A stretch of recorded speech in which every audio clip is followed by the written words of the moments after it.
Buenas tardes, estamos juntos nuevamente hoy. Nuestro invitado de hoy, supongo que estará por llegar, es el doctor Martín Chiola. Martín Chiola es un político del Partido Colorado, miembro importante en otros años de la línea militante. Creemos que hoy es un día bastante particular, hoy es el 3 de noviembre. El señor Alfredo Stroessner cumple 83 años de edad en el exilio en Brasilia. Nos pareció interesante invitarlo al doctor Martín Chiola porque creemos que estamos viviendo nuevos tiempos en que podemos ya hoy día tocar temas no tan fáciles como es hablar del régimen de la dictadura de Stroessner en otros tiempos, en un clima de cierto respeto y en un disenso civilizado. Después de todo, democracia es saber admitir las ideas aunque no sean las de uno, saber escuchar las razones de otro.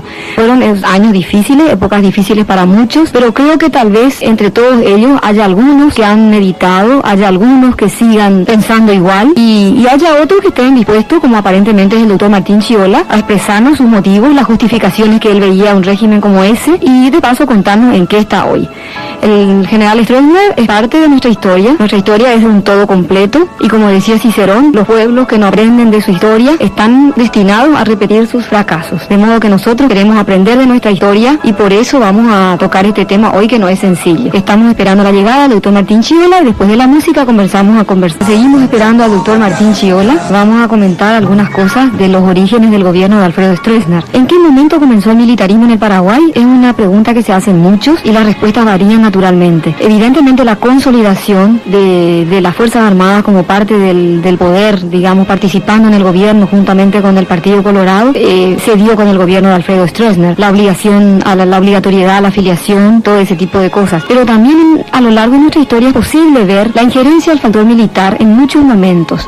Si nos remontamos, no al siglo pasado, porque sería muy lejos, pero sí a este siglo, vemos ya al coronel Albino Jara, a Chirife, a Manlio Esquenone, después al coronel Rafael Franco, al general Estigarribia, al general Higinio Morínigo. Fueron realmente muchas las figuras fuertes de militares en el transcurso de nuestra historia política. Si bien, como dije antes, la consolidación de la injerencia militar en la política se dio evidentemente con el gobierno de Alfredo Stroessner, incluyendo la obligatoriedad a un partido político. La hegemonía de Stroessner es posible encontrarla desde bastante tiempo antes. Fue mucho tiempo hombre fuerte del gobierno, aunque no haya sido el número uno, pero es obvio que después de la caída de Morínigo, todos los acontecimientos fueron favorables a su consolidación. Según Higinio Morínigo, en sus declaraciones, pero ya hechas obviamente cuando tenía ya bastante edad y hechas al señor Alfredo Seyferthield en el libro Conversaciones Político-Militares, dice en un momento: les puedo decir con franqueza que yo nunca fui partidario de politizar al ejército. Bueno, no sé, puede ser que sea así como no sea así, ¿verdad? En otra parte incluso menciona que una vez que terminó la revolución del 47, le trajeron el famoso libro de honor para firmar. Yo le dije a Chávez que agradecía mucho esa distinción, que para mí era mucho honor firmar ahí, pero que había algo que me lo impedía. Yo soy militar de carrera, les dije, en este momento en servicio activo, y les prometo que cuando me retire del gobierno, entonces firmaré este libro con mucho gusto. No sé si firmó o no firmó, habrá firmado más adelante, pero Higinio Morínigo fue echado del gobierno por las mismas personas quienes lo habían subido,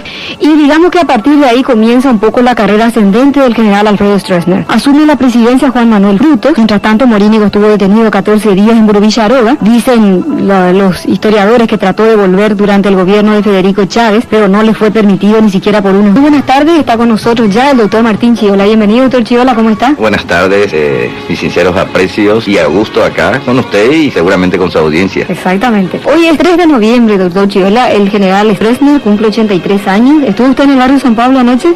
Lamentablemente no estuve, pero escuché por Radio Monte Carlo, por otras radios de AM, un festejo espontáneo por el cumpleaños del onomástico del general Stroessner. Cuando invitamos al doctor Irán Delgado con Lepel para que lo acompañe en la audición de hoy, me contó que iba a estar en Brasilia. Entre paréntesis, se ofreció a contarnos cómo festejaron allá. Si la audiencia tiene interés en saber, podríamos invitarlo a su vuelta. Doctor Chiola, usted está afiliado desde hace mucho tiempo al Partido Colorado, 1954. Así es, abril de 1954, a la edad de 16 años. Bueno, ya pueden calcular la edad quienes están escuchando. En este momento usted forma parte de la lista 2. De la lista 2, Movimiento de Reconciliación Colorada, liderado por el profesor doctor Luis María Argaña. Doctor Chiola, ¿en qué momento comenzaron las diferencias entre las corrientes? Voy a nombrar las dos principales, a pesar de que yo sé que ya había varias más, ¿verdad? Pero las dos grandes, tradicionalismo y militancia en el Partido Colorado. ¿Y por qué? Y se traduce un poquito de lo que en el acontecer histórico de la vida de nuestro partido fue sucediendo, desde el momento mismo de su fundación.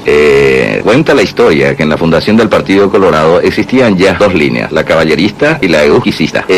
mi partido está fundado y presidido desde su fundación por el general Bernardino Caballero, que pertenecía a la línea nacionalista y lopista, y se incorporaron para la fundación durante la época de la ocupación, para la fundación tanto del Partido Liberal, que son los dos grandes partidos, y el Partido Colorado. Se incorporaron personas que habían estado en el sector opuesto a López, eran antilopistas, pero para rehacer nuestro país, para volver a hacer renacer nuestro país desde el punto de vista político, social, económico, desde luego, y reconstruir la patria, formaron estos dos grandes partidos políticos. El Partido Colorado tiene naturalmente la inclusión de los que fueron llamados a través de la historia y peyorativamente legionarios, es decir, nosotros tenemos también nuestros legionarios en el acta fundacional de nuestro partido, y fueron estos grandes hombres los que definieron en un principio ya dos líneas, dos enfoques políticos, dos concepciones filosóficas e ideológicas dentro del partido y dentro del marco del manifiesto fundacional del partido, que data del 11 de septiembre de 1887, en donde está delineado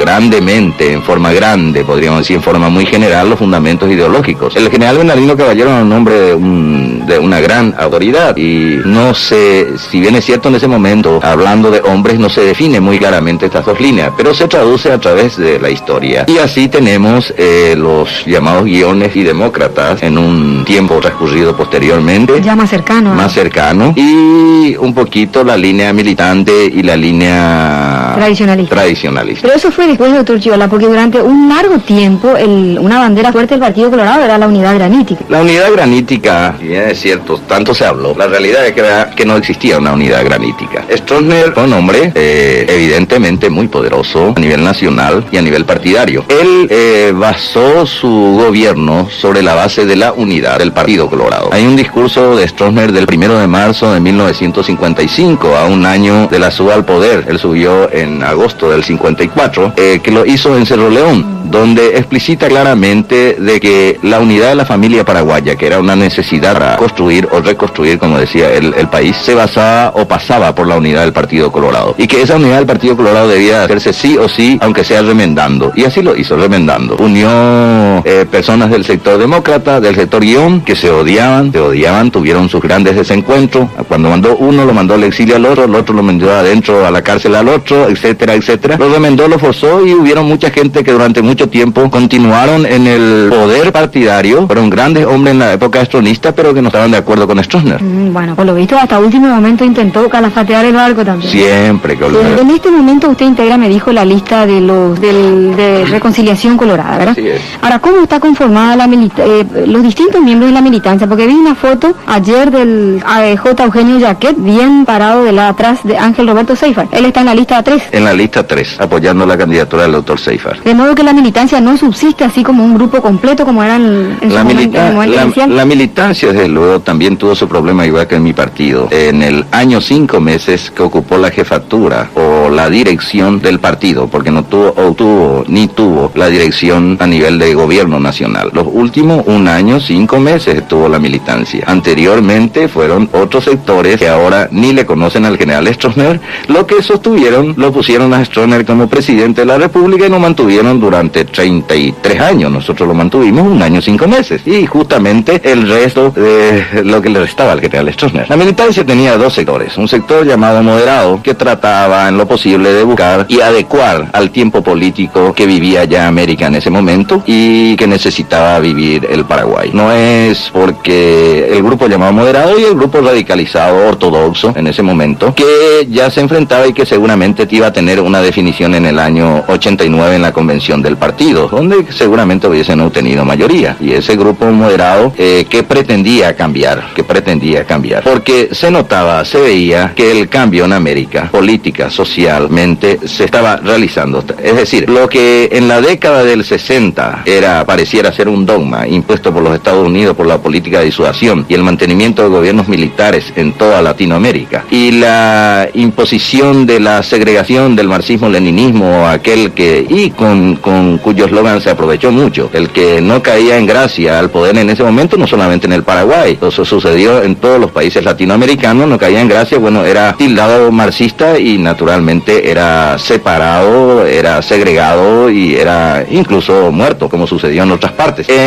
Cuando ya en América estaba pasando esa etapa de la década del 60, de la política de la disuasión, del mantenimiento de gobiernos militares en los países latinoamericanos, la muerte de Che Guevara posteriormente en Bolivia y el ingreso al poder especialmente de Carter y la política de derechos humanos que llevó a cabo, exigía un cambio en los gobiernos latinoamericanos en su política. Y se notaba que eso tenía que llegar sí o sí. Y Paraguay era uno de los pocos países que se mantenía todavía dentro de ese esquema de la década del 60. Y este grupo políticamente consideraba de que era necesario ya una mayor apertura política, era necesario ya una reforma de la ley electoral, es decir, un cambio en la legislación y en la sistemática de gobierno que permita paulatinamente caminar hacia una transición y hacia un nuevo momento político-social que necesitaba vivir ya el país para adaptarse a la vida americana. Usted tiene que recordar, señora, que en el año 88 prácticamente Paraguay estaba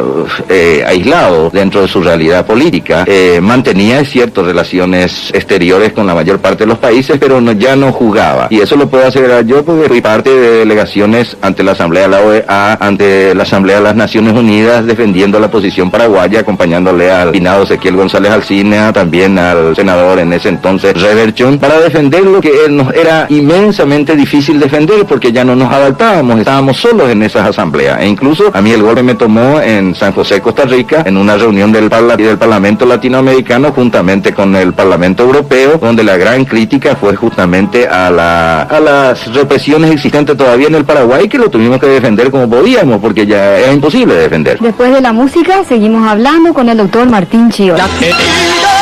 De 12 a 24 horas. Conversábamos fuera de micrófono con el doctor Chiola de algo que también le quería preguntar. A los que estaban en la arena política, digamos, ¿cómo justificaban ustedes cuando escuchaban las denuncias de tortura, de represiones, corrupciones, exilio, todo lo que comentábamos? ¿Les era difícil? ¿Encontraban alguna justificación? Bueno, se procuraba encontrar, no justificación, pero quizás una explicación, porque nunca se puede justificar la tortura ni la muerte de nadie. Eso es injustificable, aunque sea un error, aunque sea un equívoco. Que haya muerto, que haya sido maltratado a una persona, por más adversario o enemigo que sea, no se justifica. Pero sí se trataba de explicar, en el sentido de que nosotros fuimos formados fuimos educados políticamente en ese entonces, en la Escuela de Guerra y posteriormente en Taiwán, en la Escuela de Guerra Política. Teníamos un concepto de la seguridad nacional, donde se fijaba, y Stroessner se había fijado, que también era de ese concepto. Existe la doctrina de seguridad nacional hoy día, pero con el concepto americano, como le dije, de la década del 60. Y en el concepto de la seguridad nacional había objetivos definidos para un país. Para un país, ese es otro aspecto. Objetivos definidos para un país. Y uno de los objetivos que se había fijado Stroessner era la paz social. Pero en un momento dado, ya cuando uno va madurando y va viendo cosas de afuera, y se da cuenta de que lo que dice la teoría referente a eso de mantener una paz armada, una paz con secuelas de dolor, una paz varsoviana, como se dice, no se justifica. Que la paz consciente, la paz de la República, naturalmente esa es la fecunda. Esa paz social como objetivo se había fijado en la década del 54, cuando comenzó su gobierno el general Stroessner. Recuerda usted, señora, que nosotros veníamos prácticamente de una anarquía. Después de la revolución varios gobiernos colorados se sucedían, el país estaba a la deriva, cuando el llamado Rubio toma el poder, que lo dejaron tomar los grandes jefes partidarios, lo dejaron tomar por un tiempo, según conversaciones de ellos. Era para usarlo por un tiempo y después sacarlo. Y después este Rubio parece que le resultó más vivo, le salió un hijo macho, y al final se les impuso a ellos, a los grandes jeques del Partido Colorado. Esa es la realidad. Él se fijó como objetivo la paz social, mantener esa paz social y mantener un orden para poder construir. Esa era la explicación que se nos daba. Teóricamente fuimos educados en esa forma y estábamos convencidos de que esa era una razón, no para justificar, vuelvo a repetirle, pero para explicar ciertas medidas que en un momento dado podía y afectaron naturalmente a muchos inocentes. Es más, yo personalmente he sacado la cara por mucha gente en su oportunidad. Incluso en el año 88, cuando la Marcha por la Vida la apresaron una serie de periodistas del Parlamento que cubrían Parlamento. Yo personalmente tuve que ir, recuerdo bien, a pedir por una chica, Teresa Godoy, creo que nos estaba actuando acá en nuestro medio, que lo habían llevado acá a la comisaría Trinidad y lo encerraron en un baño, ahí lo tuvieron 24, 48 horas, porque dice que se disfrazó de monja. Lo metieron a Óscar Acosta en la Guardia de Seguridad y parece que Óscar Acosta por su ojo tiene que ponerse algunas gotitas o tomar algún remedio. Tuvimos que hacerle llegar hasta que al final se solucionó. Es decir, había explicaciones en la búsqueda de una justificación de hechos que ya no eran válidos en ese momento. No es que me arrepienta de haber estado formado parte, no me arrepiento de nada de mi pasado. Posiblemente algunas cosas ya no haría, no volvería a hacer, después de haber madurado y haber vivido esa circunstancia. Pero de muchas cosas en absoluto no me arrepiento. Una pregunta, doctor Chiola. ¿No cree usted que esa bandera ideológica, esa lucha contra el comunismo, con el contexto internacional que usted está mencionando, fue más bien un gran negocio? Porque en épocas de libertad no se ve precisamente el crecimiento de corrientes tan izquierdistas ni radicalizadas, que fue la bandera del campeón del anticomunismo tanto tiempo. ¿No fue más bien un negocio, digo, con respecto a la ayuda exterior? Y posiblemente haya sido un negocio, pero tenemos que ubicarnos en el tiempo también nosotros y en nuestro país. En la década del 60, en el año 60 específicamente, y posteriormente en el 66, hubieron invasiones guerrilleras que introdujeron grupos armados, se introdujeron al país. Naturalmente hubo una represión, no es justificable esa represión, pero evidentemente era una forma de lucha del marxismo, especialmente en los países donde no tenían libertad para actuar, la preparación y la subversión. Eso creo que fue superado posteriormente en años posteriores, pero Chile vivió esa época, Brasil vivió esa época, Argentina vivió esa época y nosotros vivimos muy poca. Bolivia vivió esa época. Es decir, en muchos países existió evidentemente un enfrentamiento armado con muchas muertes y era una forma de lucha política. Doctor Chiola, usted era vicepresidente segundo de la Cámara de Diputados, líder de bancada, sé que participó igualmente con el doctor Argaña en muchas conferencias exteriores en momentos ya en que era, como dice usted, muy difícil defender el régimen que estaba aislado. ¿Qué opinión le merecen los que no daban la cara, pero sí se beneficiaban con ese mismo régimen que ustedes defendían? Y hoy día probablemente son los que ni siquiera recuerdan a Stroessner. Nosotros, después del golpe, muchos de nosotros fuimos tildados estronistas.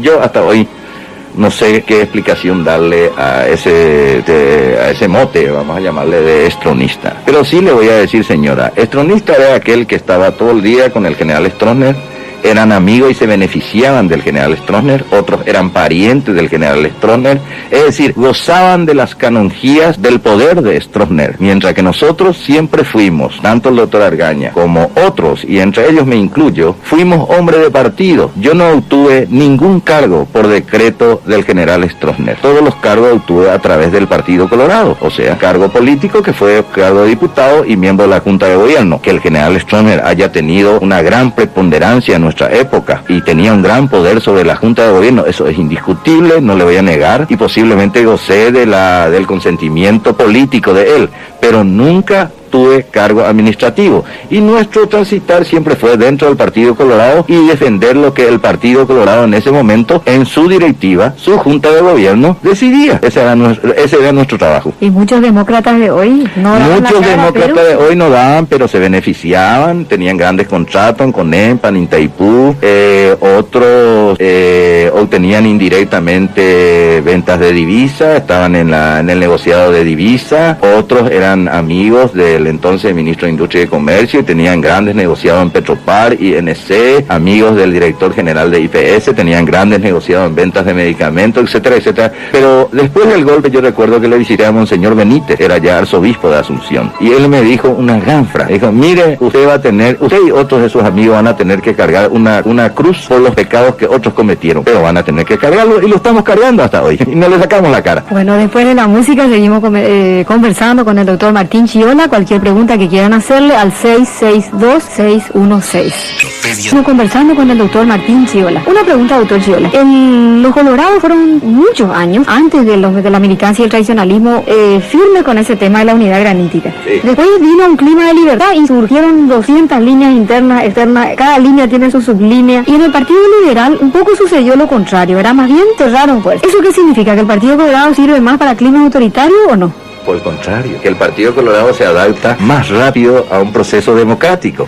En este momento, usted me pregunta, por ejemplo, ¿cuál es el interlocutor válido por el Partido Colorado? Yo no sabría responderle. No sé, le diría Argaña, no sé, Seifa, no sé si Guasmosi, no sé quién. Sin embargo, yo le pregunto a usted, despojándose de su situación de esposa, ¿cuál es el interlocutor válido del Partido Colorado? No hay otro nombre. La INO, del Partido Liberal, la INO, del Encuentro Nacional, Caballero Vargas. Es decir, nosotros estamos más adaptados y viviendo este proceso de transición democrática, políticamente hablando y partidariamente hablando, más rápido que ustedes. Esa es la respuesta. Es la respuesta, sí, pero confirma lo que yo le digo, que cuando tuvieron el oxígeno de la libertad, dispararon para sus distintos lugares. Y nosotros digamos que nos alineamos medianamente también, no es tanto. ¿No le parece que es así? Sí, posiblemente tenga razón. Tenga razón. Vamos a quedar en la mitad del camino. Una pregunta, doctor Chiola. El intendental argañista Ángel Ramón Barcini dijo: Stroessner sigue siendo un símbolo. ¿No le parece un poco peligroso eso? Una cosa es aceptar una parte de nuestra historia, como usted está haciendo, con el balance que todos tenemos que hacer de nuestra vida personal y política, pero decir que aún hoy sigue siendo un símbolo, ¿qué opina usted de eso? Creo yo de que posiblemente el término símbolo no sea el más adecuado. Ahora, de que el nombre del general Stroessner sigue siendo muy apreciado, especialmente en el interior, porque la realidad cotidiana, a la gente humilde especialmente, le permite hacer una comparación entre el ayer y hoy, y sobre cosas así, cómo viví ayer, cómo vivo hoy, qué perspectiva tuve ayer y qué perspectiva tengo hoy. Y realmente vivimos mejor desde el punto de vista económico, de trabajo, de seguridad. Tuvimos una mayor tranquilidad en esos aspectos en épocas pasadas, y eso permite o hace de que el general Stroessner sea un valor todavía muy recordado en el cariño, en el sentimiento de muchos paraguayos. Ahí de que sea un símbolo y que tenga alguna proyección, yo creo que ya no. Es un señor que tiene ya 83 años, yo lo he visto hace un año, está lúcido, no está enfermo, pero creo que está anciano. Y no debemos olvidar, como usted dice, de que gobernó 35 años, es parte de nuestra historia, no podemos borrar. Hay grandes cosas, hay grandes virtudes, hay grandes hechos, y así que también existen cosas negativas, y solamente la historia, el tiempo y quizás el desapasionamiento permite hacer un balance real y objetivo. ¿Usted cree que el gobierno de Stroessner tenía algún grado de aceptación o alto grado de aceptación, legitimidad? Eso tenía grado de aceptación, y la aceptación hace la legitimidad. Ahora, que me discuta legalidad o no, legal o no legal, es otra cosa, pero legitimidad tenía porque había un alto grado de aceptación, y hasta hoy tiene mucha aceptación y mucha simpatía al general Stroessner, no podemos negar. ¿Y por qué reprimía? Reprimía, y la explicación que teníamos nosotros referente a la represión era que él tenía ideas bien fijas y bien determinadas. El famoso objetivo nacional de orden, seguridad nacional, seguridad social, todo aquel que pensaba que se alteraba el orden. Y después hay que tener en cuenta especialmente en los últimos años, y de los últimos años lo que yo puedo hablarle, que muchas cosas ya el general Stroessner no era responsable ni sabía lo que se hacía, especialmente en el último año. Ya no sabía, no estaba al tanto. ¿Por qué razón? ¿Por un deterioro personal? Por un deterioro físico, personal. Parecía que el general estaba enfermo de aquella operación, él estaba prácticamente en reposo, no recibía a nadie, recibía a una sola persona, no quería problemas. Es más, muchos de entre ellos el doctor Pappalardo, puedo citarle, uno iba como vicepresidente de la Cámara, pretendía hablar con el general Stroessner y le decía, no, si traes problemas no entras acá. Bueno, y así era la cosa, así de simple. Y entonces se tenía que esconder de la jefatura y de la decisión muchas cosas. Entiendo. Si tuviera que usted decidir algo, o por lo menos votar por algo, por la vuelta de Stroessner, ¿qué piensa? ¿Tiene que volver? Yo pienso que tiene que volver, y si tiene alguna deuda con la justicia, tiene que enfrentar la justicia. ¿Ya no representa un peligro para la democracia? No, en absoluto. ¿Por qué? Pero volver para someterse a la justicia. Y sí, yo creo que cualquier individuo, incluso en este mismo momento, durante la audiencia tuve yo una acusación, yo me someto a la justicia, si hay una demanda de algún desfalco, con gusto, que sean los jueces naturales con objetividad, que nos ayuden a determinar esta parte histórica de nuestra vida política, el general Alfredo Stroessner. Que sean ellos los que digan, señores, cometió o no cometió delito, fue o no fue responsable, y si fue responsable, pues perfecto, que absorba y responda a la responsabilidad. Eso no va a hacer de que disminuya nuestro aprecio, nuestro respeto y nuestra consideración de muchos, que lo apreciamos y lo respetamos. Además, eso es posible ahora con una justicia independiente, tal vez años anteriores no hubiera sido así, pero hoy día con una justicia independiente creo que se puede. Yo creo que sí. Bueno, estamos llegando al final de nuestro tiempo. Doctor Martín Chiola, algunas palabras más, le agradecemos su presencia con nosotros en la tarde de hoy. No solamente agradecerle a usted también la gentileza y la oportunidad de estar en este programa realmente interesante. Y más interesante dialogar sobre temas que usted lo convierte, señora, en algo realmente agradable y sobresaliente. Muchas gracias, doctor Chiola. Nuestro invitado de hoy, el doctor Martín Chiola, agradecemos su presencia. Creemos que es una fecha en que no se puede dejar de mencionar todos estos acontecimientos de los que tratamos de hablar con él, porque lógicamente como demócratas que somos, creemos en el disenso civilizado, en la importancia de los balances y en fin, todo lo que podamos aprender de nuestra historia para mejorar va a ser siempre en beneficio del futuro, en beneficio de nuestros hijos. Doctor Chiola, muchas gracias por haber aceptado nuestra invitación, al equipo de producción que nos acompañó, a los oyentes, al señor que llamó por teléfono, y estaremos juntos nuevamente el viernes a las 5 de la tarde.